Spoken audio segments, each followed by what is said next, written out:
Computer ने speed density system के through, जिसमें मैनिफोल्ड एब्सोल्यूट प्रेशर सेंसर है प्राइमरीली, उसके थ्रू हवा की मिकदार मालूम कर ली है, तो अब उसने ये डिसाइड करना है कि उसने फ्यूल कितना देना है। फ्यूल की मिकदार को कंट्रोल करने का जो पैरामीटर है वो है injector pulse width. Injector pulse width की ड्यूटी साइकिल को डिफाइन करता है कि जी कितना होगा बेस्ड ऑन कि हवा की मिकदार इंजन के अंदर कितनी आ रही है। और इंजेक्टर की पल्स विड्थ बहुत इंपॉर्टेंट होती है फ्यूल माइलेज के परस्पेक्टिव में।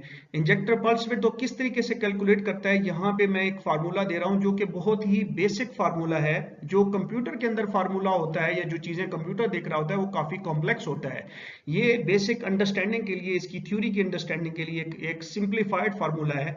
इसमें होता यह है कि इंजेक्टर पल्स विड्थ की जो कैलकुलेशन है उसके अंदर वो वॉल्यूम जो इनटेक है उसका एयर सिस्टम का वॉल्यूम को लेता है, जो कि उसको ऑलरेडी मालूम होता है और ये फिक्स होता है। फिर मैप सेंसर से वो मैनिफोल्ड एब्सोल्यूट प्रेशर सेंसर और उसको